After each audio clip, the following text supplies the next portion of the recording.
Mark, I explained to people that you want to keep it on the phone because you're afraid of what's been done and threatened to you and your family. So I appreciate you sticking your head up to have this conversation. That's okay. Thank you for the opportunity. All right. Mark, just, easy suggestion. This back and forth with Jeffrey, where he tells you that Bannon is with him, and you say, oh, great, ask him if Putin still has photos of Donnie T, I'm assuming President Trump, with blowing, which we all know what that means, Bubba. Let me stop you here. I'm not discussing that email. This was a private email between Jeffrey and myself. There's two brothers talking. It's nobody's business what we wrote. The only thing I responded to is because people got crazy with the Bubba reference and they tried to pin it on Clinton. So I made a public statement that it was not any reference to Bill Clinton. I like Bill Clinton, and I'm sorry for him that he had to go through that. But the email had nothing to do with Clinton, and that's my last word on that email. What I do want to talk about is I've been recently told the reason they're going to be releasing these things and the reason for the flip is that they're sanitizing these files. There's a facility in Winchester, Virginia, where they're scrubbing the files to take Republican names out of it. That's what I was told by a pretty good source. And my main focus. Look, do you believe that? Do you believe? Hold on, Mark, hold on a second.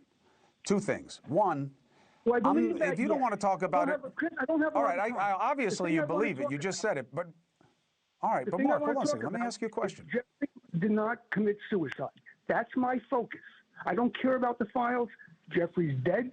So I don't care of the implications of the files. That's other people's problems. My brother did not commit suicide, and we're finding more information to prove that he didn't commit suicide. So the question becomes, who killed him? Well, who had him killed?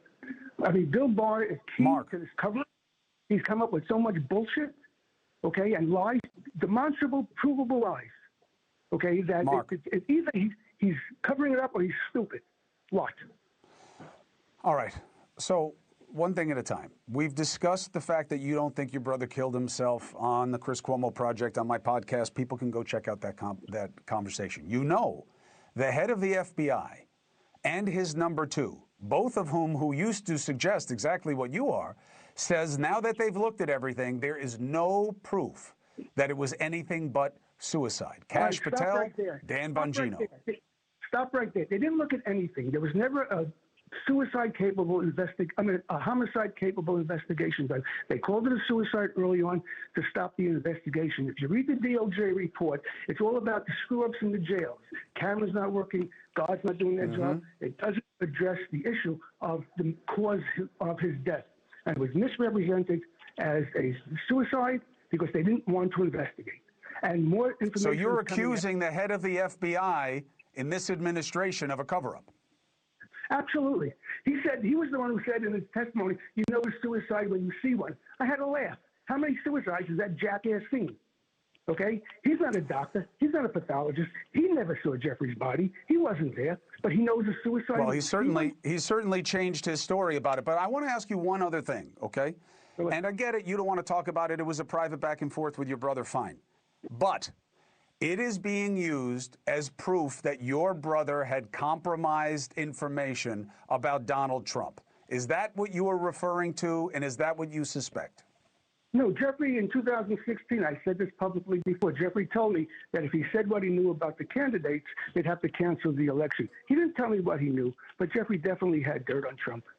And you could see in the emails, Trump could deny it all he wants, but it's pretty clear. I mean, everything Trump says is a lie. But that's not what you were talking about. It's provable that he was in Jeffrey's office. He said he wasn't in the house. It's provable he was there. He said everything he says is a lie.